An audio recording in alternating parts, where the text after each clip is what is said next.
Everything is personal right here. Everything is personal right here. Ladies and gentlemen, boys and girls, welcome to another episode of Everything is Personal. And today, our guest is James Keppel. Did I pronounce it correctly? That is correct. Close enough. All right, cool. Thank you for joining. I have a question for you. This is probably a long-winded answer coming from you on this, but I'm just curious about your journey into brand building. How did you get started in building brands? Accidentally, actually. I ran a design firm for a little bit over 20 years in San Francisco and started off as an architect, actually. But then I came to this idea of master planned large-scale communities. And to do that properly, you had to create a brand for the place, basically. You know, why do people want to come here and shop or do whatever it is, or live there, or whatever? So that started to creep in. Plus, on the other side of it, I was always working with national brands and international brands to execute some of their graphics and different things in the architecture space. So I worked for BP and Charles Schwab Signature Services and number of other companies. So I always had the brand side coming in from that direction also. So put the two things together, and that's sort of how I ended up doing my own version of it. But I can tell you, I don't approach it the way anybody else does. Well, what do you mean by that? Like, what's your approach?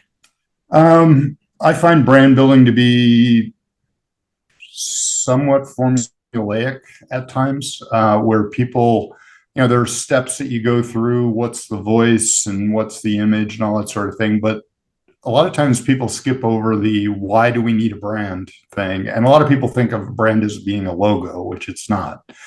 A brand is an experience. So, if you think about Apple, okay, Apple is at its heart a computer company and a software company and that sort of thing. But the brand is really about expanding your creativity and giving you the tools to do something with it. BMW is about cars, but really what it is, the brand is about announcing that you've kind of made it in the world, that it's a lifestyle indicator. So a lot of people skip over that step at times, which is really easy to do in the corporate world. So I won't name any names, but you take Corporation X and they do this and they want the name of whatever that is in their name and in their brand, but they've skipped over the why does anybody want what you're selling? Why does anybody want this?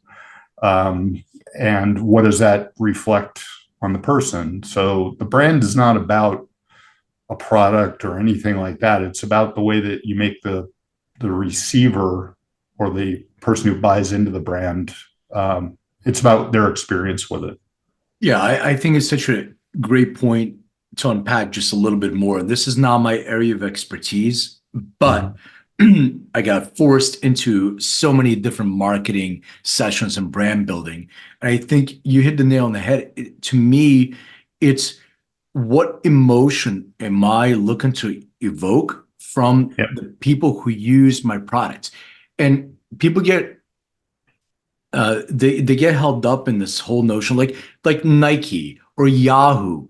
Like, what is Nike? I mean, it does have a meaning, but most people don't know what Nike means. And it's a swoosh. Right. What is that? So when you're trying to build a brand, I've spent so many exercises on the name and how do you incorporate the name into what you're doing. What is endo? Like, Maya, what does it actually mean? Endo? I don't know what it means. DNA means something. Well, it means inside, but there's nothing to do with it. Like, what emotion I'm trying to convey with the name of my company doesn't mean the name of the company. So these brand building exercises to try to figure out why why is this business here? What is it supposed to do? And what are you trying to get from the individual? It makes it really difficult for people to go and really figure that out. And a lot of exercises in marketing that I've been through, they really don't take that into account. It's all about who's your demographic, what.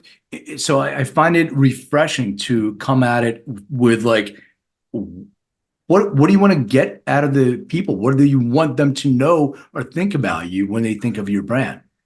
Yeah, So, when I mentioned earlier that it can get kind of formulaic, that's when you take the people out of the discussion.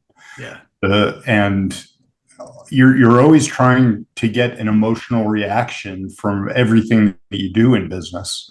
And that if you get an emotional reaction to it, you're going to be 10 steps closer to getting to the final result, your conversion or whatever it is that you're looking for. But you have to keep the people in mind. And a lot of times that's just not done.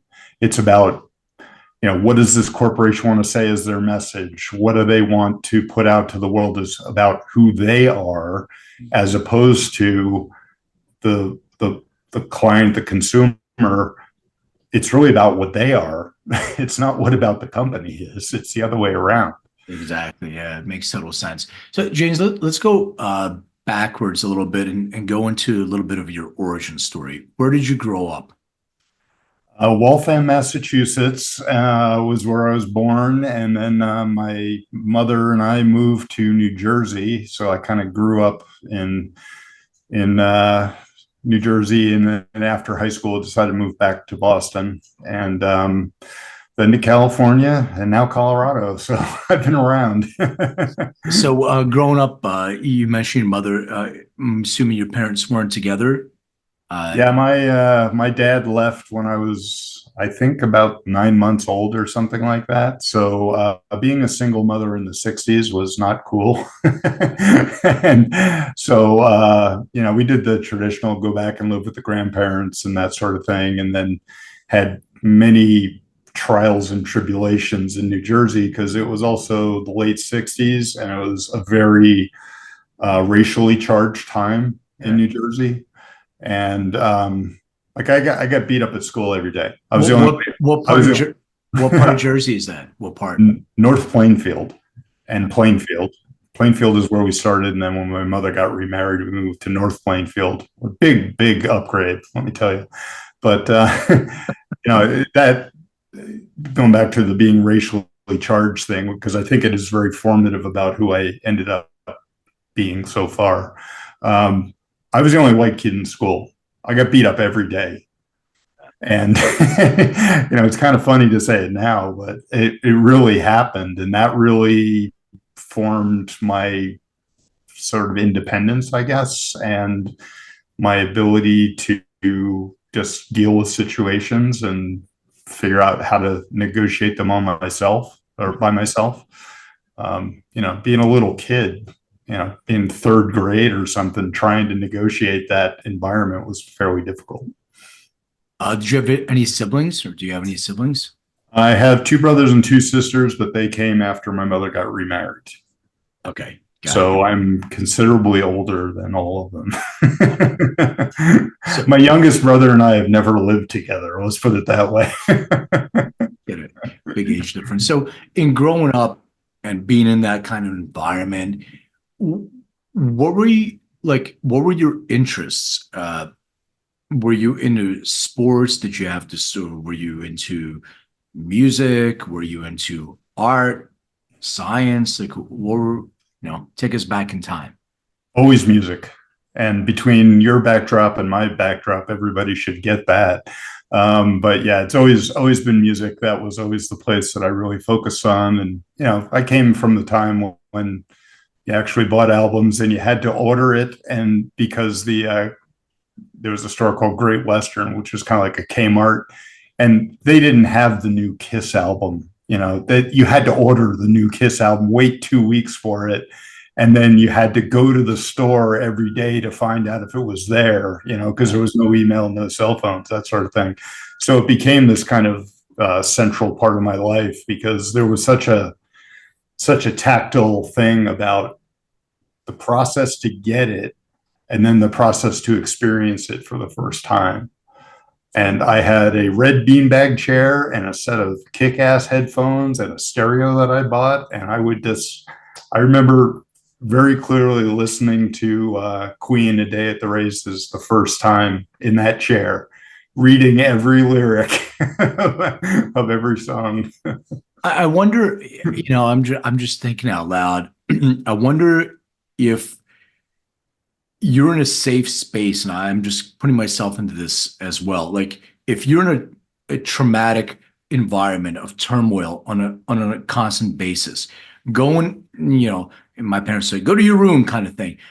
That's not a punishment. That is my sanctuary. I get to experience my peace with my music and my connection to the lyrics, and the same kind of thing that you did. I wonder if there's a pattern of feeling safety and comfort in that relationship with music that we had. And I wasn't a player, yeah, I dabbled with a guitar, but it's this notion of listening and really digging in deeper in the liner notes and connecting the words and all that stuff.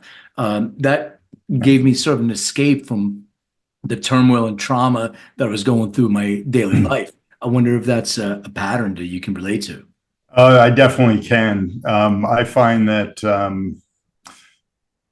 music is, it's part of everybody's life, whether they take it really seriously or not. But I find that when I'm around people who share that interest, there's something that happens that we're all just talking a different language, but we're speaking the same language about very different things. And I've watched other people, when we get into these conversations, other people are looking at like, what in the world are you guys talking about? 100%. It's funny. I had this conversation with my girlfriend. She goes, you know so much. I'm like, I don't, like, the people that I talk to, we know who the lead singer of blah, blah, blah. How do you not? And I don't realize that it's like a smaller club that is that deep into music. Like I go hiking with a buddy of mine, and he's a musician, like professional musician. He plays and with a lot of great bands, and we talk. I wouldn't say on an equal level, but I know close to as much as he does. And he goes, it's very rare to find somebody who's not a musician who's so passionate about music. It's just rare. Usually those people are on stage. And I completely agree with you, that connection that you have through music. It's like, oh, what album, Johnny Cash. Okay, I'm watching, you have Johnny Cash on. All right, so let's have that conversation. Where were you? This album, like it's a different language. You're absolutely right. Yeah. And I love those conversations because, I'll whip out some ridiculous trivia. Like, did you know that the third guitar player in Lynyrd Skynyrd was in Strawberry Alarm Clock, and they wrote Incense and Peppermints? Yeah. Like, people are like, what are you talking about? And why do you care? Why do you know this is one of those questions. Yeah. I'm like, oh shit, tell me more. That's exactly the conversation. So did you want to be a musician when you were a kid? Is that because you were Yeah, I started playing guitar when I was probably 11 or 12, and I've been playing ever since. And I've done my stint as a wannabe rock star and all that stuff, and had a touring band for 6 years. I'm out of Boston, and it's just always been part of my life. Still is. One of my other businesses is I own a company that sells vinyl records. Soundtracks, music. Yep, soundtracks. That's right. And I love vinyl. I mean, there's something. It's that tactile thing. It's the liner notes. It's looking at the artwork. It's the experience of taking an object out and putting it on the turntable and all that kind of stuff. And I had maybe a 10-year period where that kind of fell out of my life, but then when it came back, it was like it never left. I know I can put the needle down on the beginning of a song from 20 feet and hit it right, almost right every time. I agree, and I had a very similar story. So when I was working in Tower Records, they transitioned from vinyl to CDs, and I was just like, all right, CDs are it. I still collect like hard to find vinyl and all that stuff, but I didn't focus on vinyl.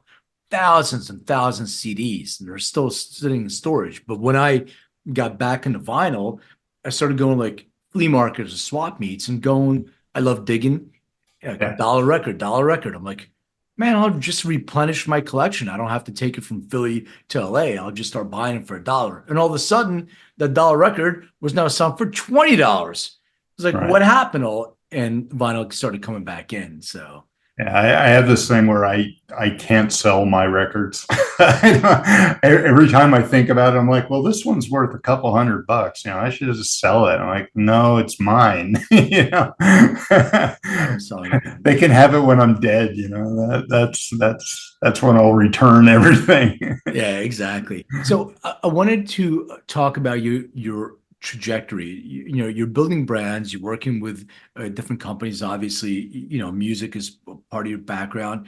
Mhm. Before all that, was there a certain relationship with health and wellness that you had growing up, or where did this sort of, and I want to transition into Srana and everything else, but I wanted to understand sort of your own personal relationship with health and wellness, if it manifested growing up, if you had people in your life, or were you impacted by, some health challenges? How did you get an interest in that? Um, there's two parts to that story. When I ran the design firm, I got hired by a doctor in Boulder and loved his approach. And it's very much aligned with what we do now at Srana. And unfortunately, he was not the right guy to do anything with it. He was a private practitioner, and that's probably where he still is, and he always will be. But I saw it as bigger opportunity.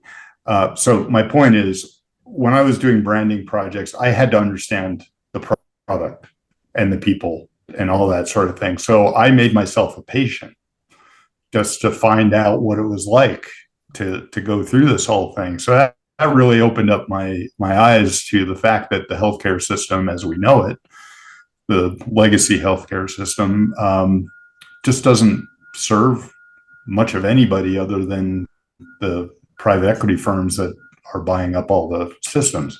So I don't mean to interrupt for a second, just so we can get the audience to understand, because I want them to see and hear the difference between your traditional insurance-based system, what you would go through.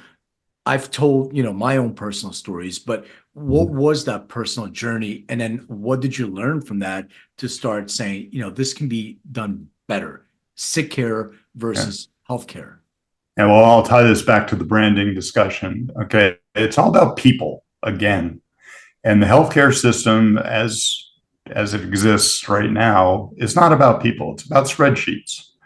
And it's about how many pharmaceuticals can I pump into you and what kind of insurance do you have and all that kind of thing. So what I saw was a complete meltdown of the human side of the fact that you're talking about healthcare.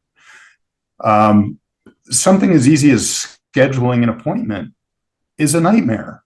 I just contacted Denver Health about something, and they told me I can come and see them in December. It's like, it's April, guys. You mean December of this year, or should I be talking about next year? So I just started to really analyze things and look at it as what's wrong with this process. And I'm obsessive about this kind of stuff. Just like, you can give me a process about anything and I will tear it apart and tell you how you can do it better. Okay.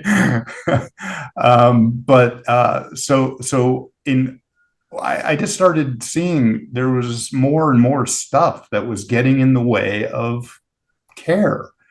And the whole point is that, the human body breaks down and it needs maintenance, that you don't just drive your car forever. You got to put oil in it. There's all these sorts of things that have to happen. And I do believe that healthcare is a right. It's not a privilege. So all those things combined, all just kind of swirling while I was doing this branding project, just really brought everything together for me. So do you remember like when you first said, you know what, I went through this experience. Like, I'll give you an example.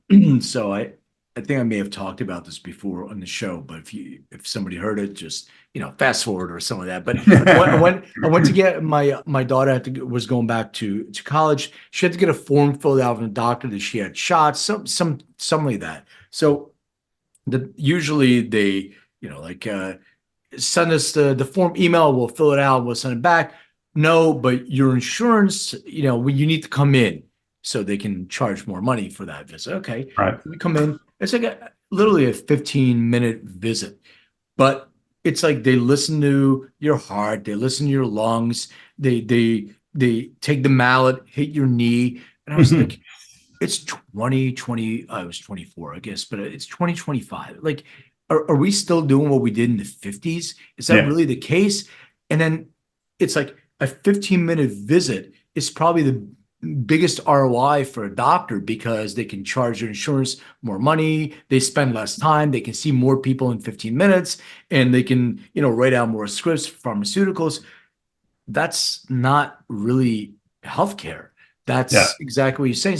So like when you go through that process and you start saying, well, that's me times 100 a day. This is what people get to, and we're concerned about, all these people being sick. So, that was one of the reasons why I started my company, the company was already started, but that was one of the, validating why I did that. Did your experience in going through your own journey and the brand building exercise, did that create the impetus for you to start Srana, and what was your mindset about that?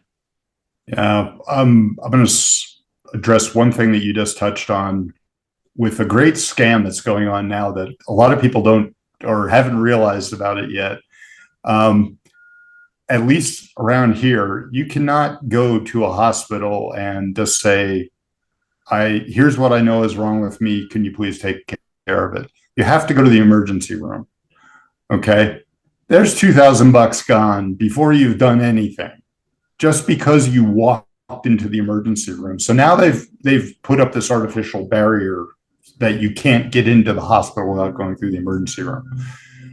So to answer your question, now I've come back to that. To answer your question, there was a combination of my own personal health issues, which we can get into, and this experience that I had with the doctor in Boulder on the branding side, and just my general feeling that I got to fix everything that I see that is wrong.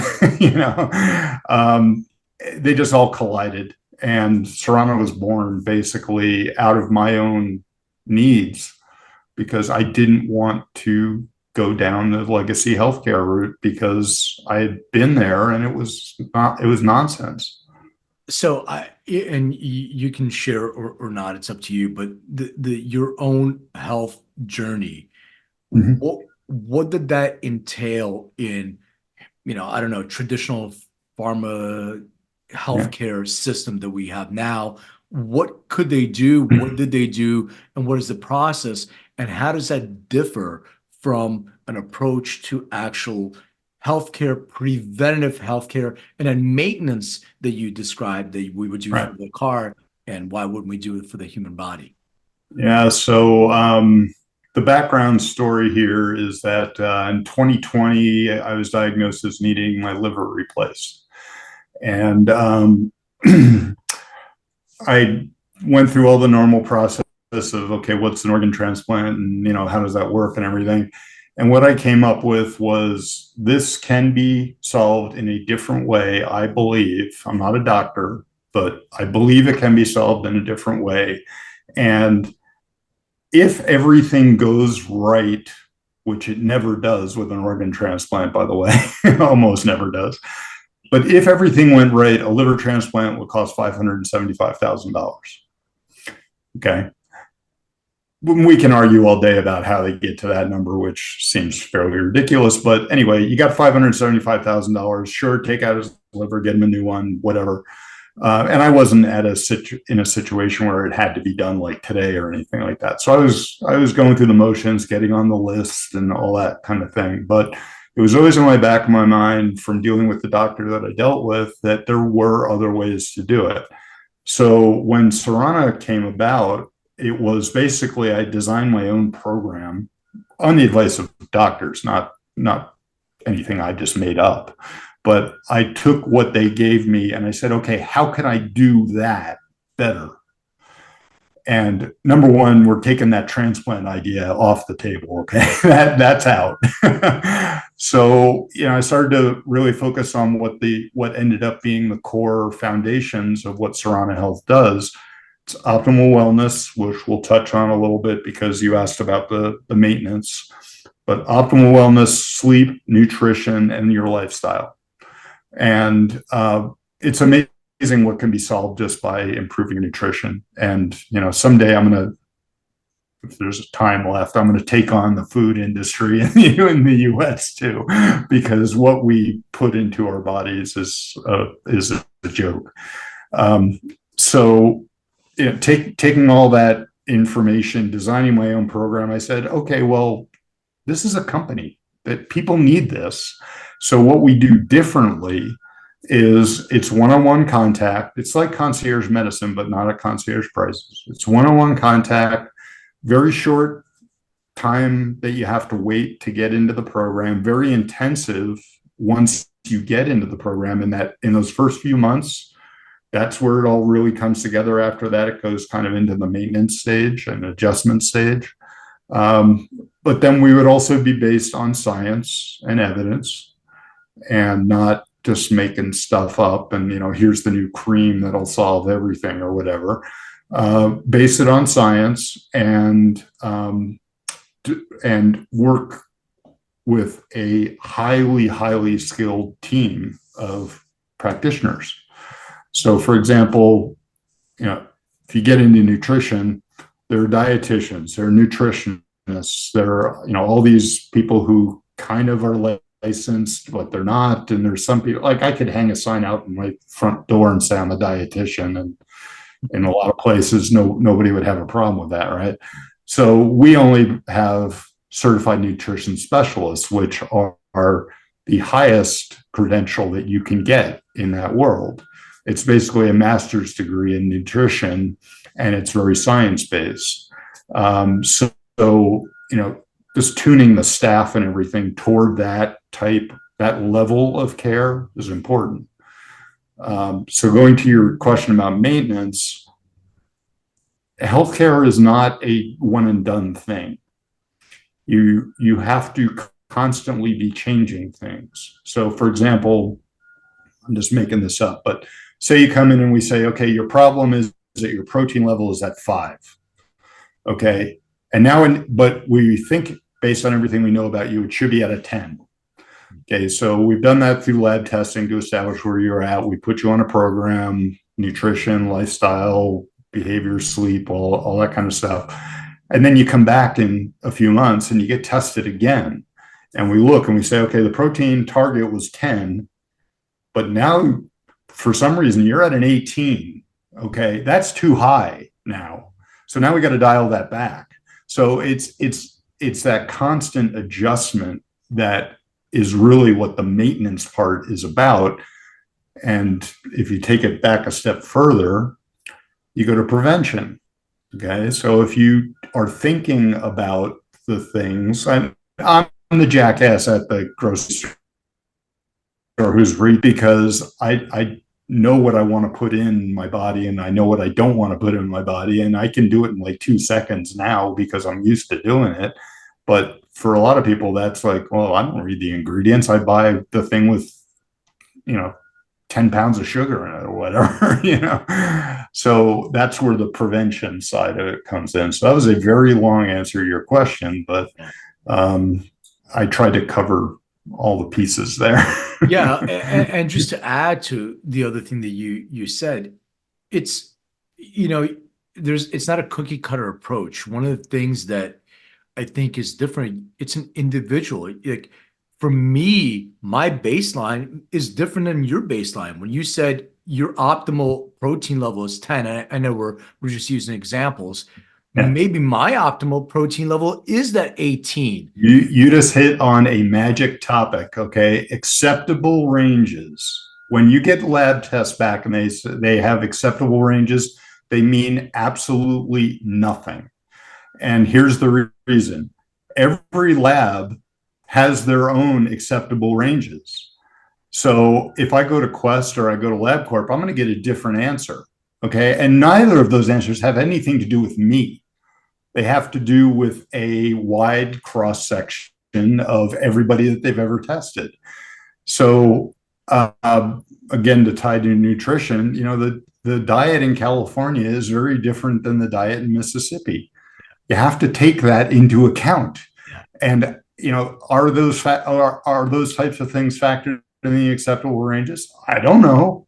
And everybody does them differently. So they're not. Yeah, well, you're absolutely right. They're not, because you're doing a general population cohort, and it doesn't take into account. It's the same thing. Like, I like to use an example. People always talk about weight. I want to lose weight. I want to lose weight. I weigh this much. I weigh that much. Well, when I was heavier, meaning that I didn't, more inflamed looking, let's say, because I put things, during COVID, I was like, we're all going to die anyway. I might as well eat ice cream every day. So when I wasn't looking after my own health and I do a really good job, but I fell off the wagon, so to speak, with that, because I was everybody does. Yeah, fuck it. Let's just do it. But I weighed the same as I weigh now, where I take much better care of myself. It's more muscle. So it's not the weight, it's how much, muscle versus fat. Muscle weighs more. So if you're taking an average and they say per weight, well, I metabolize rapidly, you metabolize slowly. I'm 170, you're 170, but I'm muscular 170, you're not, kind of thing. So there is this approach to healthcare, what is just, it's like a true scientist, like for insurance. They're just doing, they're just crunching numbers, but it's not a personalized approach to healthcare. And that is, I think, what we need to emphasize for people to understand. And yes, costs are prohibitive for some people, but when you start going in and you start, paying your deductibles, and you start paying, some costs out of pocket for certain drugs that aren't covered, you're still paying money out of pocket. And if you look at this compared to a personalized approach to health and wellness that you're doing, and my company supports and all that stuff, it actually, you're investing. And when people talk about, the cost of sick care is different than investing in healthcare, investing in my own preventative healthcare, so I don't have to just live longer and exist, so I can live longer and thrive, kind of thing. And that's what I want people to understand. That's what makes what you do different from just going to a traditional healthcare professional. Yeah, and it all ties into the fact that everybody's different. You can, using a car analogy again, you can buy 3 of the exact same car, and every one of them is going to break down differently. Because a certain part's going to wear out on one that might not wear out on the other. Who knows? So when you take that personalized approach, it really does make the difference. If our health coach, for example, is working with a 25-year-old woman, and they're working with, say, a 50-ish-year-old woman who's going through menopause, totally different. Everything about that is different. Their lifestyles are completely different. The things that are important to them are completely different. And the way they go about their healthcare might be very different. 25-year-olds think that they're invincible. Well, I got news for you, kids. You're not. Okay. Someday the clock is going to say 40, and then all of a sudden, now you're behind the 8 ball. No, I absolutely agree with you. So, from an entrepreneurial standpoint, starting a business and starting a business in healthcare, where you're not a healthcare professional by trade, by training, easy thing to do. I think people, it's easy to start a business in a new industry, and healthcare. There's really no stress or anything like that. How do you get started like that? Getting into healthcare was the dumbest move I ever made. It has its challenges, but again, I'm just not a person who backs away from it.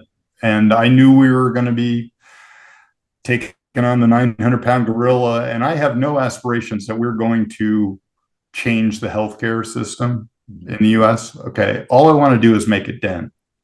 And the best thing would be for someone to go to their primary care physician who they have to go through because of insurance or whatever.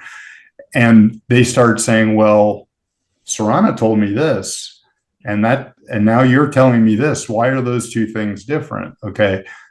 The doctor's not going to like being challenged, number one. But number two, it's going to get that discussion hopefully going, or it's going to shut it down.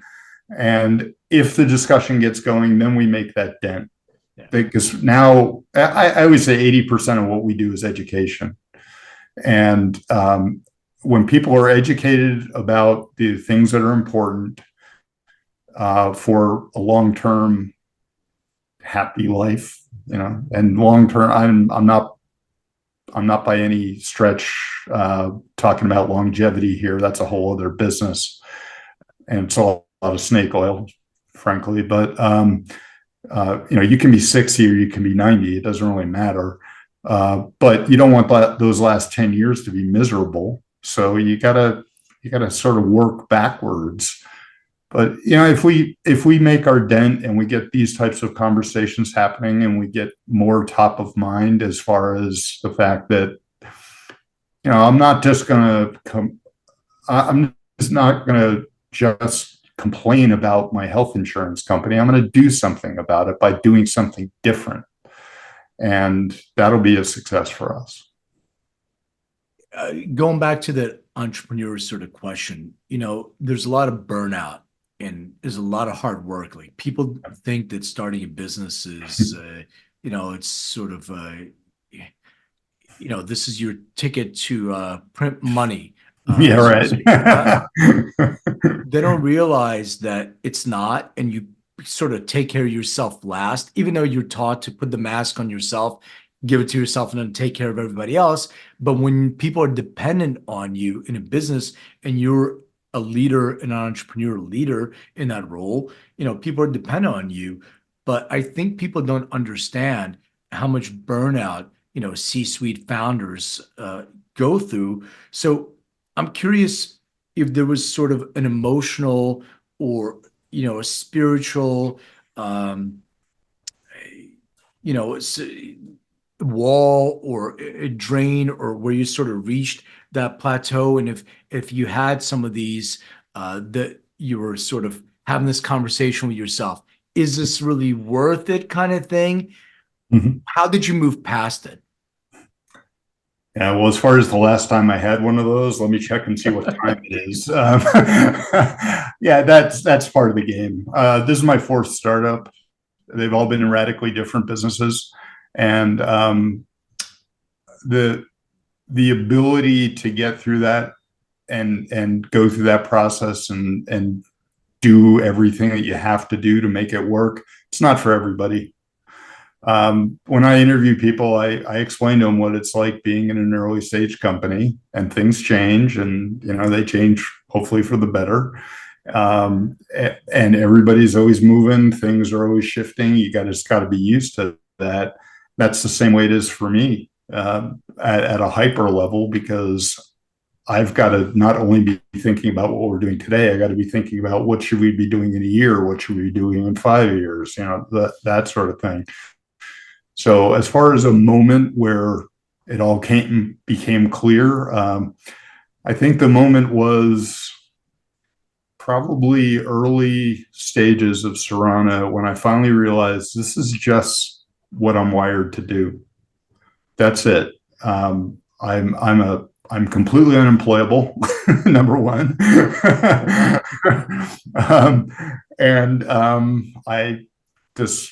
I'm comfortable in the role. And once I realized that this is just part of the job, if you want to do the job, do it. If you don't want to do the job, walk away from it. And so far, I still want to do the job. I love that. And that's, being an executive in my company and a founder, it's part of the job. everything that comes with it, it's part of it. That like Yeah. the responsibility. If you don't want it, then don't take it. Give it to somebody else. But I always feel the same way. I'm not really employable. I don't do well in those kind of environments, working for other people, being told what to do. I don't like authority. So the only thing I can do is do my own thing, and it comes with the territory. You're absolutely right. I was wondering, how'd you come up with the name Srana? Srana is interesting. Our original name was Energetics Health with an X, and I really like that because it was about revitalization and that sort of thing.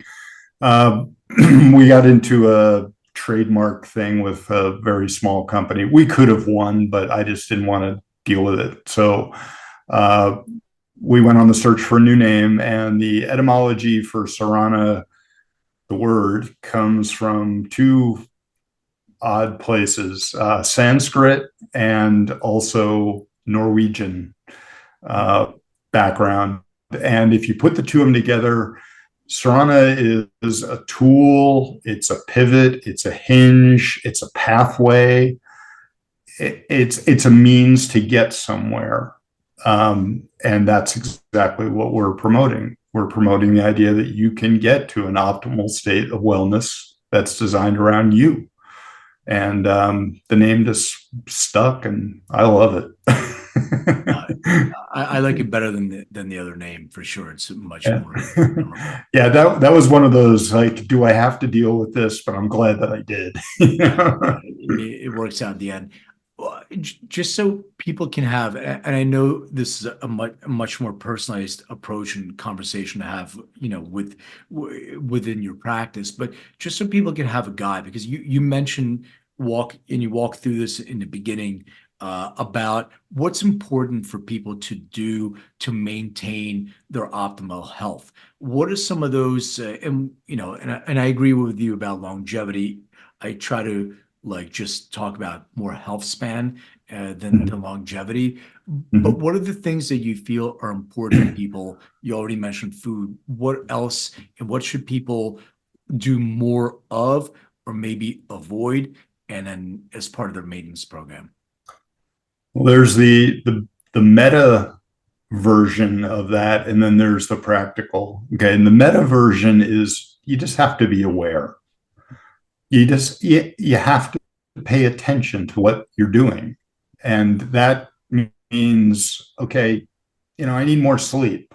I'm gonna sleep more. I'm gonna eat the right things. I'm gonna do these things. So, but that's about the education. That's about knowledge and background, and just, again, being aware. The more practical thing is, I mentioned earlier, we're based on 4 foundations, which I think really covers everything that you could blanket with a healthy lifestyle. And that is optimal wellness, which is the big goal. And that's where it's very personalized. It's tuned to you. It's optimal for you, not optimal for the next guy. Um, so that's number 1. Number 2 is sleep.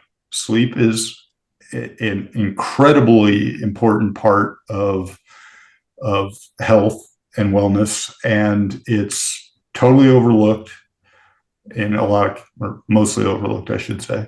And these days of, well, I can go on 4 hours of the sleep. Well, yeah, I'm really impressed, but can you really go on 4 hours of sleep? Imagine if you got 7 hours of sleep. How much better would you be, right? So that's another core. And then nutrition, as we've talked about a number of times, central foundation of everything, and lifestyle. And lifestyle is not about this massive change. It's, again, about awareness. And I need to be aware that I need to sleep more. I need to be aware that I need to read the labels at the grocery store. I need to be aware of these things. And so, when you adjust your lifestyle more around, I want health, I want wellness, that's what I'm after, then you make some changes to the way that you live to accommodate that. And I just think if those 4 foundations if you come back to those all the time as sort of your checkpoints, it's a good starting point for a lot of people. I'm going to shift focus and talk about music for a little bit, if you don't mind. I'm Of curious. course. You mentioned, you played in bands and you still do. Mhm. Well, how would you describe the music that you play? The best review that we ever got, I love this line. Said it sounded like Sonic Youth and Led Zeppelin both went into a dark alley and everybody came out and their asses had all been kicked. So I like that one. So I would describe it as, heavy guitar, um, sort of, advanced-ish composition, or more of a focus on composition, as opposed to the three chords and here's the chorus kind of thing. And unique soundscapes. I always look at the Smashing Pumpkins as a great, if you want to talk about somebody who created a sound that just permeates everything that they do, I think that they're one of the best at it. Yeah, no, I agree with Smashing Pumpkins. A very unique sound. Mhm. I always thought maybe it's Billy's voice that makes it unique, but if you sort of separate it out and you listen to the music, you always know it's the Smashing Pumpkins music. Like you don't know the song, but when you hear it, you're like, that's them, obviously, because they have a certain sound. So I completely agree with you. And I'm a total studio kid. I enjoyed much more making the records in the studio than I did performing live, just because I never felt like we really got good at performing live. We were dedicated to being a 3-piece, but we really should have been a 5-piece kind of thing. But when your focus is in the studio, you can do things that you think about things. You have the opportunity to think about things differently. So there's one song that we had. There are 3 notes in one of the main riffs, and there are 3 different guitars playing each of those 3 notes through 3 different amps, and I'm using up 3 channels to play 3 notes. And the engineer looked at me like I was nuts. I'm like, it's important. And it made the whole song as far as I'm concerned. Nobody else would have any idea that that was happening, but I knew. And the technology that you have today versus what was available, even 10 years ago, 20 years ago, is phenomenal. You can do everything in your house at this point. Yeah, I waver on that a little bit. I love the idea of 4 people, 5 people, whatever the number is, just being in a room with the amps on. That to me is what it's really all about. So when you start talking about the technology, and it's like, we had one song that was like 9 minutes long. And it had this repeating drum part that if anybody could have played that for 9 minutes, more power to them. I don't know how anybody could have done it. So the easy solution would be to just loop it. Yeah. We didn't do that. We played it for 9 minutes. Drummers love just a repetitive pattern the whole time for 9 minutes. Well, that wasn't the only thing he was doing, but that was like, you got to do that for 9 minutes. It doesn't vary. It's the exact same thing over and over again. Just keep doing it, and then we'll do all this other stuff on top of it. That's funny. Do you remember, and if so, what was the very first concert that you attended? Oh, I remember it like it was yesterday. Get this, 1977, the New Jersey Meadowlands, not the current stadium, the original stadium. And the headliners were Boston and the Eagles, and the openers were Todd Rundgren's Utopia, Wow. Poco, and the Outlaws. So cool. Todd Rundgren's a Philly guy too, so yeah. And that was really cool. That was an experience. I think the Outlaws and Poco. I think the Outlaws are a very underrated band. I read, I read like what's his name's book. I'll remember in a second. But if you listen to their catalog, there's a lot of great music there that I think goes under the radar. Yep. So what was the last concert that you attended? Jason Isbell at Walt Disney Concert Hall playing solo, and it was an amazing show. Just him and a guitar. I loved it. Uh, that Disney Hall is just one of the most amazing places that I've ever been to. So, Well, as you know, I have a bit of an in there. My girlfriend books that facility and the Hollywood Bowl and the Ford Theater in LA. So, and she's at Coachella right now because she's producing a show there. So I get to go to a lot of good stuff. Coachella has been. I've seen a lot of videos this year that it's been interesting to say the least. Well, she works for the Los Angeles Philharmonic. She Yeah. doesn't. She gets involved in the orchestral side, but she's really more the rock and roll side of things. Yeah. But her specialty really is pulling together orchestras with rock bands. And she's done some pretty incredible shows. But the Coachella one, if you get a chance to look at the weekend one, the guests were LL Cool J. Yeah, I saw that because I know Yeah. Z. I know Z Trip, and he posted a whole bunch of stuff that Yeah. he's on stage with the. Yeah, so he was on there, Leve, Becky G, Paco and Catriel, and I know I'm forgetting at least one other person. Marin Morris, is that her name? I think. And it was spectacular and just blew the doors off the place. And it was the LA Philharmonic playing with LL Cool J. It was pretty damn cool. Amazing. Clive Davis. Anyway, sorry, I remember who talked about the Outlaws. Just came back to me. All right, so this is going to be an interesting question to ask. For the next year, you can only listen to 5 albums, and you don't have to remember the name of the actual album. It can be a Outlaw album or whatever. What would be those 5 albums? So I always refer to what I call the magnum opus. Every great band has one album where everything came together. Uh-huh. And those would be the 5 that I would be looking for. Number 1 on the list is the first Led Zeppelin album. I can't imagine what it was like to be sitting in front of a radio and hearing Good Times, Bad Times for the first time. It gives me chills just talking about it. So that would be number 1. Number 2, this one's kind of obscure, but the Minor Threat first 7-inch. I was a total punk rock kid in Boston, and Minor Threat and Black Flag and Dead Kennedys and the Sex Pistols and the Clash. I mean, that was my life.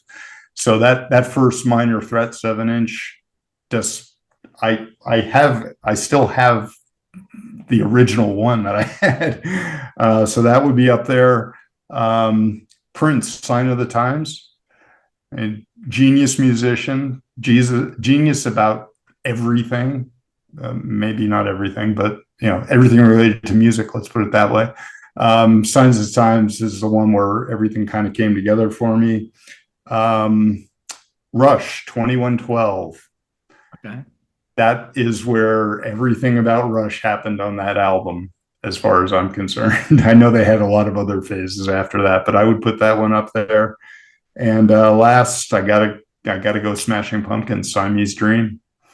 That's the one I think too. And I could make that list 10 more times and give you 5 different 100%. Every one of them, but those are ones that come to mind. But it gives me a better picture of your musical influences too, because I like the juxtaposition of Minor Threat and Rush together, because it's a progressive punk with attitude and musicianship, and then a little bit of Led Zeppelin sprinkled in. So I like that. Yeah. So and I'm all over the place. So yeah, I can be in a 90s alternative phase. I can be listening to like the new Tunde album that is just coming out. I can TV on the Radio is one of the last shows I went to see. That was great.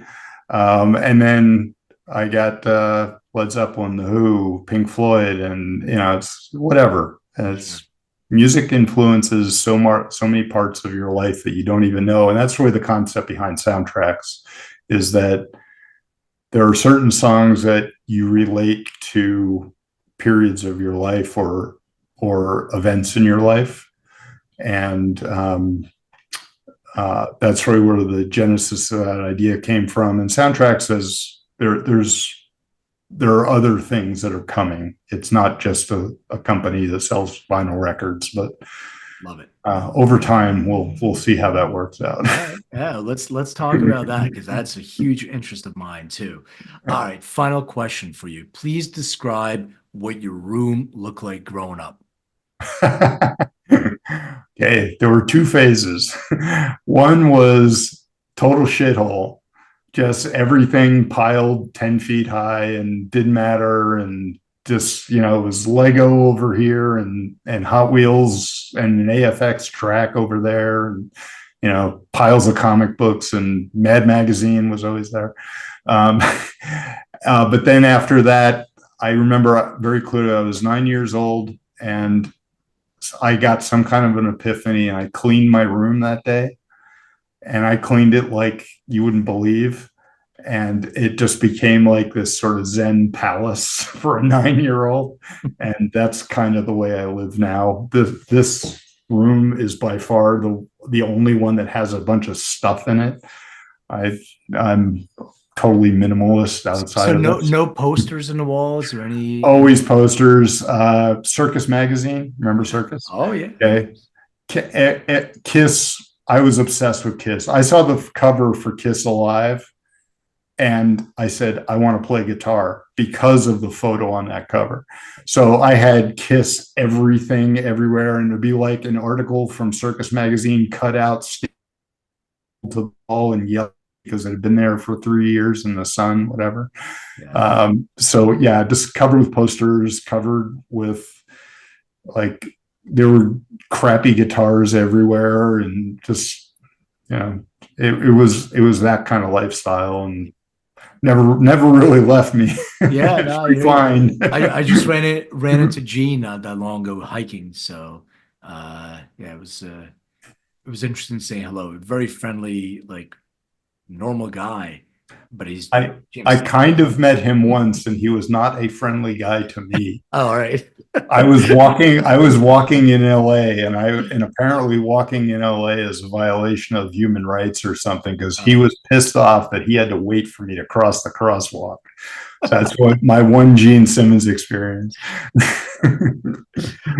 Jane, where can people contact you? Srana Health, whatever you want to share. Yeah, so Srana Health, it's Srana.health, no.com. So Srana.health. And if you want to get me directly, it's James at Srana.health. And love to talk to anybody.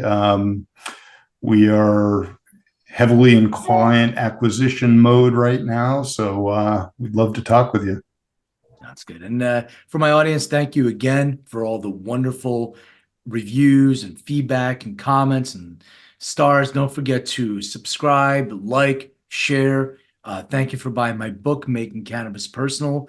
And yeah, it's been such an amazing journey to have everyone on board with us. And James, I want to thank you so much for being on. Wonderful conversation. Let's when you get Soundtracks version 2 going, maybe come back on. We'll talk more music. It's always fun. I would love to. That'd be great. Thanks for having me. Cool. Appreciate it. Hey, everyone. So does anybody know what greening out means? I've been the recipient of so many calls over the years of people greening out. That means they took too much THC and had an adverse reaction. So I always recommend other things, but nothing really concrete. Now I can. There's a solution. It is called Antidose. Antidose.com is quick. It's rapid. It works immediately, safe, and effective. So I love my props. If you are toasty or you are burnt, that's the difference. Now, I also love the 1 gummy, 2 gummy, 3 gummy floor. So just be aware, very narrow therapeutic window. You know exactly what you can take now if you've taken too much. Once again, it's Antidose at antidose.com. Get yours today. Hey everyone, thank you for watching and listening. And don't forget to hit the subscribe button, share this episode, and hit that bell. Like, comment. I so appreciate that. And check me out on social under Len May or Len May DNA. Find out more on LinkedIn or lenmaycoaching.com. And remember, everything is personal.